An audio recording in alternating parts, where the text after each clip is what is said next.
अस्सलाम वालेकुम नाजरीन, मैथ्स पॉलिटिक्स में खुश आमदीद। मैं हूं आपका मेज़बान आबिद नसीर। नाजरीन, कल पाकिस्तान तहरीक इंसाफ एक बड़ा पावर शो करने जा रही है तरनौल इस्लामाबाद में, और ये कहा जा रहा है कि लोग KPK से, बलूचिस्तान से, कराची से और दूर उफ्तादा इलाकों से बड़ी तादाद में इस्लामाबाद आज ही पहुंचना शुरू हो जाएंगे। और हुकूमत की जानिब से ये कोशिश की जा रही है कि किसी किस्म की रुकावट ना डाली जाए, क्योंकि हुकूमत समझ चुकी है कि इस वक्त पाकिस्तान तहरीक इंसाफ के वर्कर को रोकना अपनी इंसल्ट करवाने के मुतरादिफ है।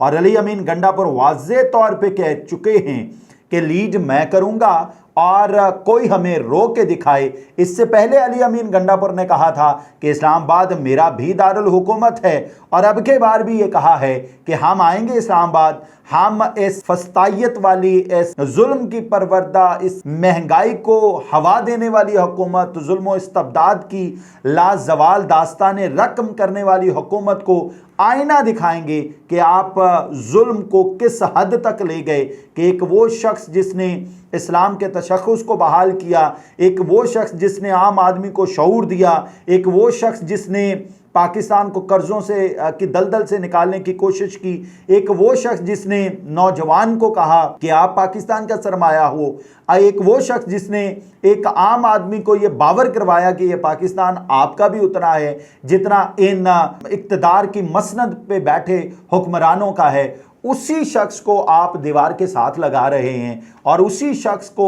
आप मात देने के लिए तमाम तर हरबे इस्तेमाल कर रहे हैं। ये आईना दिखाया जाएगा कल के जलसे में, और ये तवक्को की जा रही है अगर NOC मिलता है तब भी, अगर NOC नहीं मिलता तब भी। यानी NOC तो मिल चुका अदालत की जानिब से, लेकिन अगर ये कैंसिल करवा दिया जाता है तब भी पाकिस्तान तहरीक इंसाफ जलसा करेगी। पाकिस्तान तहरीक इंसाफ, मतलब ये ना परसों की कहानी है, मजहबी जमातों को रेड जोन में दाखिल करवा दिया गया और छोटे छोटे एहतजाज शुरू करने की कोशिश की गई, लेकिन किसी ने जिम्मेदारी कबूल नहीं की कि ये जलसा सबूताज नहीं किया जा सकता, इसलिए इस एहतजाज को रोका जाए। अब पाकिस्तान तहरीक इंसाफ का 22 अगस्त वाला जलसा होने दिया जाए, क्योंकि अगर हम मजीद रुकावटें पैदा करेंगे तो इसको मजीद प्रमोशन मिलेगी, मजीद एडवर्टीजमेंट मिलेगी, मजीद हम खुद ही इसकी इश्तिहारबाजी कर रहे होंगे।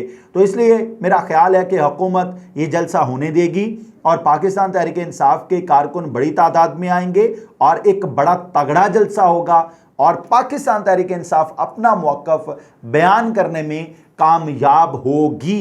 अलीमा खान बार बार एक खदशे का इज़हार कर चुकी हैं कि इमरान खान को सफ़ा हस्ती से मिटाने का तय हो चुका है। ये बात कहीं तय हो चुकी है कि इमरान खान अब मज़ीद हम नहीं देख सकते। इमरान खान को मज़ीद अगर वो ज़िंदा रहे तो टैकल नहीं किया जा सकता और उनको मारने की पूरी प्लानिंग हो चुकी है। मेरा ख्याल है कि अलीमा खान साहबा थोड़ा एक कदम आगे जा रही हैं, क्योंकि एक लॉ ऑफ अट्रैक्शन है। आप जो सोच रहे होते हैं ना, आपके साथ वो हो जाता है। खुदा ना खास्ता ऐसा हो कि हम एक बड़े लीडर से हाथ धो बैठें, खुदा ना खास्ता इस तरह का कोई मामला पेश आए। इमरान खान को कुछ नहीं होने वाला, क्योंकि आलमी ताकतें इमरान खान के साथ हैं, आलमी लीडरान इमरान खान को ज़िंदा देखना चाहते हैं। और अगर ये जुल्म और इस्तबदाद की दास्तान चल रही है तो ये 4 दिन की खुदाई कोई बात नहीं, ये ख़त्म हो जाएगी। आप ये देखें कि पूरे पाकिस्तान में ऑक्सफोर्ड यूनिवर्सिटी का चांसलर लड़ने वाला कोई एक बंदा मुझे दिखा दे नहीं है। बिलावल भुट्टो ऑक्सफोर्ड से पढ़े हुए हैं, लेकिन जिगरा चाहिए, दिल चाहिए, शेर जितना बड़ा दिल चाहिए। वो इलेक्शन फाइट नहीं कर रहे, ओनली इमरान खान जेल में बैठ के इलेक्शन फाइट कर रहा है। लेट्स सपोज नहीं भी जीते, लेकिन बड़ी तादाद में वोट ज़रूर पड़ेंगे। अच्छा जी, आप इरफान सदीकी हैं, आपको पता है उन्होंने एक खदशे का इज़हार किया है कि इमरान खान पर फ़ौजी अदालतों में मुकदमा शुरू हो जाएगा, क्योंकि general retired Faiz Hamid, lieutenant general retired Faiz Hameed की गिरफ्तारी के बाद ये बात तय हो चुकी है कि इमरान खान के खिलाफ फ़ौजी अदालतों में मुकदमा ज़रूर चलेगा। एग्जैक्टली उन्होंने क्या कहा और किस खदशे का इजहार किया, आपके सामने रख देते हैं। और ये ज़हन में रहे कि इरफान सदीकी जो खबर ब्रेक करते हैं ना, वो आम खबर नहीं होती और इरफान सदीकी अंदर की बात कर रहे हैं। मतलब हुकूमत की भरपूर कोशिश है लेकिन ये जहन में रहे, इमरान खान को इस तरह दीवार से लगाना, फौजी अदालतों में इमरान खान के मुकदमात चलना कोई आम बात होगी नहीं।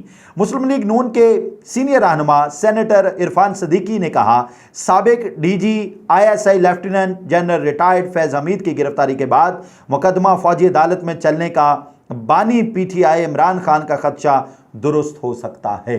इमरान खान इजहार कर चुके हैं ये तमाम तर जो मामलात किए जा रहे हैं ये इसलिए किए जा रहे हैं कि मुझे फ़ौजी अदालतों में ले जाया जाए, और जब फ़ौजी अदालतों में मुकदमा चलेगा तो ना तो मैं मीडिया से इंट्रैक्शन कर सकूँगा, ना मेरी कोई ख़बर बाहर आ सकेगी, ना मैं अपना मौका बयान कर सकूंगा, ना मेरे वज़रा, ना मेरे कारकुनान उस तरह से मेरे लिए खड़े हो सकेंगे, क्योंकि पता ही नहीं होगा कि हो क्या रहा है।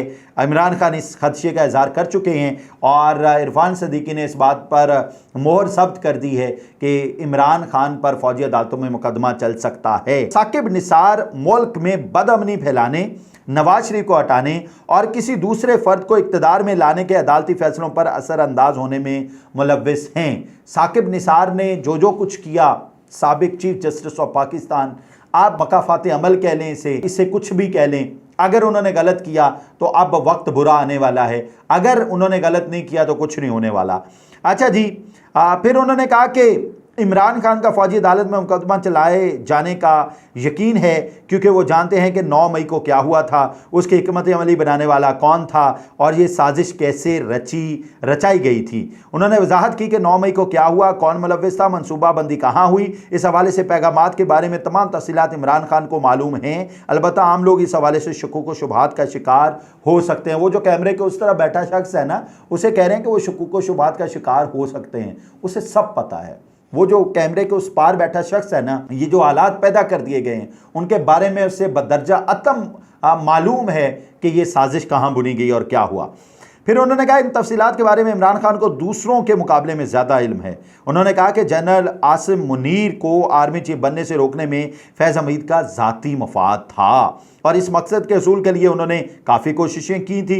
ये जहन में रहे, सारी कोशिशें करते हैं, मतलब आर्मी चीफ को छोटी सी पोस्ट थोड़ी होती है, पाकिस्तान की सबसे तगड़ी पोस्ट है, इसके लिए सारे कोशिशें करते हैं। कोई अजीब बात नहीं, आप इतिहास निकाल के देख लें, हिस्ट्री निकाल के देख लें, आपको लगेगा सबने कोशिशें की, सबने कॉन्स्पायरेसीज की। मैंने पिछले अपने एक व्लॉग में ये बात बताई थी, आप एक्सटेंशन वाले रूल को ही ख़त्म कर दें, एक्सटेंशन किसी सूरत हो ही नहीं सकती, फिर ये आप इस तरह की बातें करने से बच सकते हैं। फिर और इस मकसद के हसूल के लिए उन्होंने काफ़ी कोशिशें की थी। इरफान सदीकी ने कहा 200 से ज़ायद फ़ौजी मकामात पर हमले सियासी नहीं बल्कि ये फ़ौजी ऑपरेशन था जो फ़ौजी हिकमत अमली की माहिर की जहनीत से ऐन मुताबिकत रखता है। मतलब अब यहाँ उन्होंने ये कहा कि जनरल रिटायर्ड फैज़ हमीद पूरे के पूरे शामिल थे 9 मई में और वो अलायंस थे इमरान खान के साथ। हक़ाइक़ क्या हैं, कैमरे के उस पार बैठा शख्स बेहतरीन एवेलुएट कर सकता है। उन्होंने कहा अच्छा आपकी मेहरबानी है, कमेंट्स में देख रहा हूँ मुझे अच्छी भली गालियाँ पड़ रही हैं, आप मुझे गाली देने में खबर दे रहा होता हूँ। जो पाकिस्तान मुस्लिम लीग नून कह रही है, जो पाकिस्तान तहरीक इंसाफ कह रही है, देखिए मैं दिल के साथ प्यार मोहब्बत है मुझे उन तमाम लोगों के साथ जो पाकिस्तान के लिए काम करते हैं। मैं एक सहाफ़ी हूँ, ना तो मैं पाकिस्तान तहरीक इंसाफ का कोई तर्जुमान हूँ, ना मैं पाकिस्तान मुस्लिम लीग नून का तर्जुमान तो बिल्कुल नहीं हो सकता।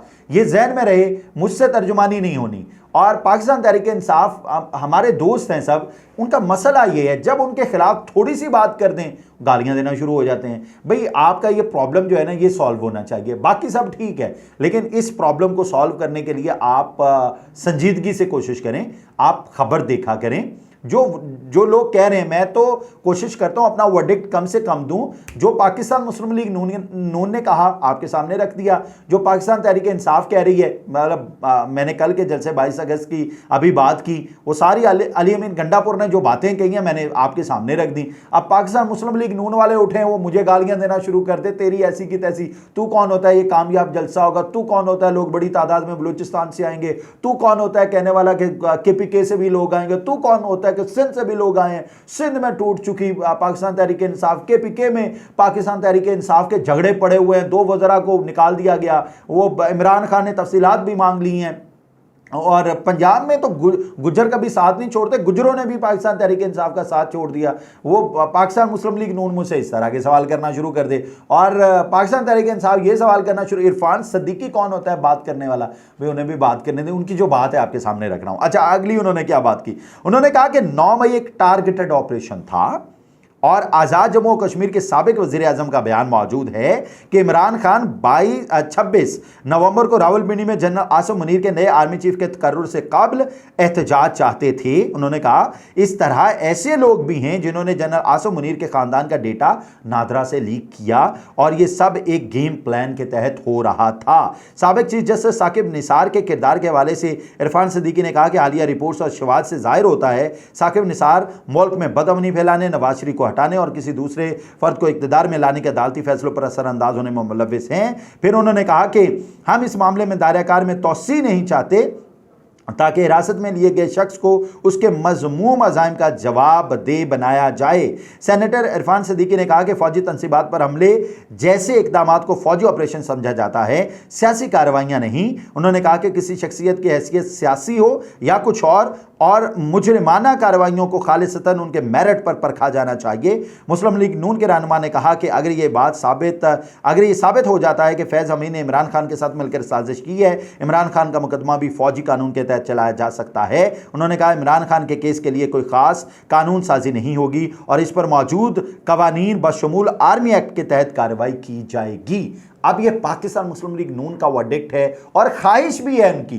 पाकिस्तान मुस्लिम लीग नून की ये ख्वाहिश है कि इमरान खान, आप देखें अदालतों में कितने मुकदमात, चौथा तोशाखाना केस चल रहा है, 190 मिलियन केस में कुछ नहीं मिल रहा, बाकी तमाम केसेस एक एक करके उड़ते जा रहे हैं। इमरान खान को नहीं रखा जा सकता। अब एक ही चीज़ है, 9 मई में इमरान खान को जो आर्मी अदालतों के हवाले कर दिया जाए और फिर उसके बाद जो दिल करे वो कर लिया जाए, लेकिन ये आम चीज़ नहीं है क्योंकि इंटरनेशनल दुनिया की नज़रें हैं आप पर, और एक साबिक वज़ीर आज़म, एक साबिक वो समाजी शख्सियत जिसने पूरी दुनिया में अपने सोशल वर्क की वजह से अपना एक नाम बनाया, और पूरी दुनिया इस बात को इंडोर्स करती है कि इमरान खान जैसा सोशल वर्कर सदियों बाद पैदा होता है, बेलौस सोशल वर्कर सदियों बाद पैदा होता है, तो बहुत आसान नहीं होगा। अच्छा जी, उसके बाद आपको कराची लिए चलते हैं। कराची में कारसाज के मुकाम पर एक ट्रैफिक हादसा, बहुत बड़ा ट्रैफिक हादसा, जिसमें बाप और बेटी मोटरसाइकिल पे थे, उनको कुचल दिया गया। एक जो आम खानदान है उसकी तो ये कुल कायनात होती है, ये जो मोटरसाइकिल। फिर वो नशे में धुत औरत जिसका नाम नताशा है, उसने नशे में धुत वाइट लैंड क्रूजर V8 में आती हुई खातून ने पहले मोटरसाइकिल वालों को कुचला, जिसमें बाप और बेटी न जाने वो कहाँ बेचारे, कोई नौकरी की तलाश में, कोई अपनी बेटी को नौकरी के लिए छोड़ने जा रहा होगा, कोई बेचारे पता नहीं क्या क्या खदशात ज़िंदगी के लेके वो घर से निकले होंगे, घर से पता नहीं कैसे नाश्ता किया होगा, जो गुर्बत उनकी मोटरसाइकिल से, उनके कपड़ों से टपक रही है, तो उनको आपने सरेआम कुचल दिया नशे में धुत। और फिर अगली वाली जो गाड़ी है, उससे पहले जो गाड़ी गुजरी है उसको भी कुचल दिया। और फिर ये कहा गया ये है अमीर का पाकिस्तान, ये है ताकतवर का पाकिस्तान, ये है अथॉरिटी वालों का पाकिस्तान। उसे पागल करार दे दिया गया और ये कह दिया गया पिछले 5 साल से वो जो मुलजमा नताशा है उसके जहन का इलाज हो रहा है, और उनके वकील की तरफ से ये कह दिया गया कि जनाब ये बगैर इजाज़त के घर से गाड़ी लेके निकली है। 13 से 17 करोड़ की गाड़ी है V8 आज के दौर में। वो गाड़ी लेके 13 से 17 करोड़ की गाड़ी लेके एक पागल ज़हनी मरीज़ा औरत जो है, एक पागल ज़हनी मरीज़ा औरत सड़क पे निकल पड़ी और उसने 4-5 लोगों की जान ले ली और कहीं कोई कोहराम बर्पा नहीं हुआ। पहले उस पर 320 की दफ़ा लगाई गई, कत्ल बिल खता जिसे बोलते हैं। फिर उसके बाद 300, जब सोशल मीडिया का बहुत बड़ा प्रेशर आया, मतलब मैं भी बात कर रहा हूँ, पूरा सोशल मीडिया बात कर रहा है, ये है वो शऊर जो इमरान खान ने दिया। बात करें, बात आपकी पहुंचेगी, आज नहीं पहुंचेगी कल पहुंचेगी। पहले 320 की दफ़ा लगाई गई, सिर्फ कत्ल बिल खता वो बेलेबल ऑफेंस है और बेल हो जानी थी, अल्लाह खैर सलाह। जब सोशल मीडिया का प्रेशर आया ना, तूफान बरपा हुआ सोशल मीडिया पे, फिर 322 की दफ़ा लगाई गई है जिसे कत्ल बिस्सबब बोलते हैं, और ये इसकी 10 साल की सज़ा भी होगी और इसके मतलब उससे सख्त किस्म की दफ़ा है। लेकिन इससे भी अगली बात यह है कि फौरी तौर पे ये इंसाफ होना चाहिए था विद इन आवर्स, क्योंकि लोगों की जानें गई हैं, क्योंकि एक तो सर्विस लेन पे वो आ रही है, दूसरी रॉन्ग साइड पे आ रही है, और फिर नशे में धुत है, और फिर पाकिस्तानी जो ड्राइविंग लाइसेंस उसके पास नहीं है। तो खुदा के लिए हमें ये ताकतवर का पाकिस्तान नहीं है, सिर्फ ये आम आदमी जो मेहनत करता है ना, इसकी वजह से ये रोशनियां जल रही हैं, इसकी वजह से ये कैपेसिटी पेमेंट्स हो रही हैं। ये जो अमीर ताकतवर आदमी है वो, उससे तो फर्क ही नहीं पड़ता, वो तो आपका पैसा ले जाके बाहर इन्वेस्ट किए जा रहा है। उसने तो बाहर अपनी इतनी एम्पायर्स बनाई हुई हैं, उसे पता है कि जब यहाँ कोई मसला हुआ हमने उड़ के उधर चले जाना है। ये आम आदमी ने पाकिस्तान में रहना है। आम आदमी जो इस वक्त गैस के बिल की वजह से परेशान है, आप बिजली के बिल को रो रहे थे, आपसे बिजली का बिल नहीं दिया जाता, लोग बेचारे पता नहीं कर्जे ले लेके सोलर पैनल से लगवा रहे हैं, मतलब 70 हज़ार रुपये बिल नहीं दिया जाता, 40 हज़ार रुपये बिल नहीं दिया जाता। जिसकी तनख्वाह 40 हज़ार है, जो 40 हज़ार रेंट पे रहता है, वो 40 हज़ार बिल कहाँ से देगा, कितना कर्जा ले लेगा। मतलब हालात ये हैं कि बैंक्स बेचारे मिन्नतों पे उतर आए हैं, भाई हमसे कर्जा ले लो, कोई कर्जा लेने वाला नहीं है। उन्हें पता महंगाई बहुत हो गई है, हालात इतने बुरे हो गए, वापस कहाँ से करना है। वो कर्जा लेके बिजली का बिल देंगे, वो कर्जा लेके घर का रेंट देंगे, वो कर्जा लेके किचन चलाएंगे, वो कर्जा लेके बच्चों की स्कूल की फीस देंगे, वो कर्जा लेके अपने घर की कोई रेनोवेशन करेंगे, वो कर्जा लेके अपनी कोई बाइक इंप्रूव करेंगे। गाड़ी इंप्रूव करने वाली तो बात ही दूर की रह गई है ना। तो ये अच्छा जी, बिजली के बिजली जहां मैंने आपको बताया, वहां गैस के लिए एक नोटिफिकेशन जारी हुआ है। आज से गैस के मीटर पर भी आपने नजर रखनी है, बहुत इंपॉर्टेंट। जिस तरह मतलब ना, कल ही मुझे एक साहब दिखा रहे थे, उन्होंने कहा कि ये देखिए मेरा जो बिजली का मीटर है ना, उसको मैं सुबह नोट करके आया हूँ, मैंने शाम को देखना है जाके कितने यूनिट जले हैं, कि ताकि मैं चेक कर सकूँ कि मेरे सोलर पैनल लगवाने से मुझे क्या फ़ायदा हुआ और क्या इस महीने वाकई मेरा बिल नहीं आएगा, क्योंकि मैंने सोलर पैनल के लिए जो कर्जा लिया है ना, उसकी किस्त देनी है। मतलब दिस इज़ वेरी अलार्मिंग। फिर क्या हुआ जी, गैस का बिल देखकर आपको दिन में तारे नजर आएंगे। होगा क्या, 90 यूनिट का जो बिल है वो 1300 रुपए आएगा। अगर 91 यूनिट आपने जला लिए तो आपका बिल 4000 रुपए होगा। अगर आपने 150 यूनिट जला लिए हैं तो फिर आपका बिल 10,000 रुपए होगा। यानी अब 10,000 रुपए आपको गैस का बिल भी खुदा ना खास्ता देना है, और आपने 40-50 हज़ार रुपए बिजली का बिल भी देना है, आपने 40-50 हज़ार रुपए घर का रेंट भी देना है। आप तो गए। हालात इस नहज पे पहुंच चुके हैं कि लोग खुदकुशियां करने पर मजबूर हैं। हालात इस नहज पर पहुंच चुके हैं कि लोग गालियां दे रहे हैं इस हुकूमत को, जिस हुकूमत ने यह दावा किया है कि हम बहुत अच्छा कर रहे हैं, जो हुकूमत ये दावे कर रही है कि 14 रुपये 200 से 500 रुपये यूनिट के दरमियान जो इस्तेमाल करेंगे, जिनके हम स्लैब चेंज करने की साजिश कर रहे हैं, वो जो लोग वो जो रिलीफ है, हमने बहुत बड़ा रिलीफ दे दिया है। ये नहीं बता रहे कि वो जो 45 अरब हमने निकाला है तरक्याती बजट से निकाला है, वो 45 अरब जो है आपकी कोख में से निकाल के हमने आप पे लगाना है। मैं तो ये कहता हूँ कि इस वक्त हुकूमत को होश के नाखून लेने चाहिए और हमें अपनी चीज़ों को बेहतर करने की ज़रूरत है। ये जब तक पॉलिटिकल अनार्की है ना, जब तक पॉलिटिकल खींचातानी है, तब तक हालात ठीक नहीं होंगे।